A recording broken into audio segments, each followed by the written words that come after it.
In today's video, I'm going to teach you Airtable subtasks.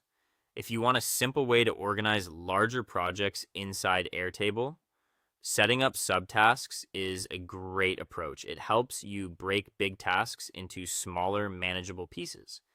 And it also makes it much easier to track progress without losing sight of the main objective. In this walkthrough, I'll show you how to structure that clearly so your task table stays organized and easy to use. Start by opening your Airtable task table. This is the table where your tasks are already being managed or where you want both your main tasks and subtasks to live. Before making changes, take a moment to look at the current layout so you understand which fields already exist and where the new structure will fit best. Next, create records for your main tasks. These are the larger tasks or project milestones that your subtasks will belong to. Make sure each main task is clearly named because these names will later help you link the subtasks correctly.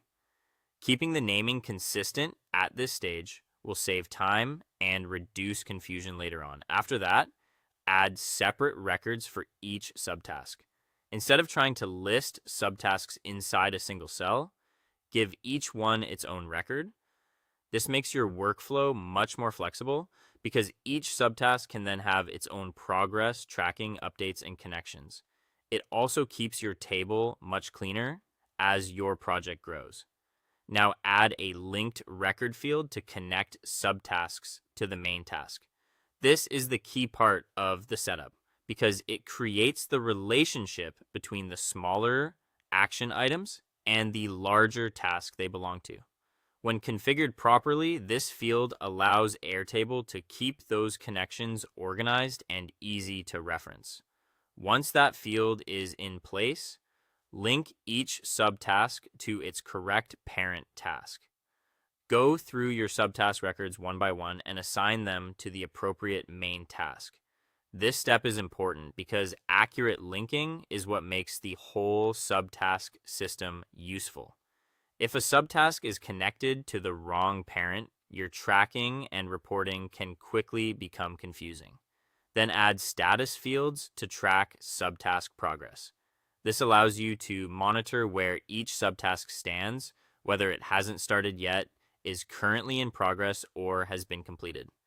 Having a dedicated status field gives you better visibility and makes it easier to spot bottlenecks in your workflow.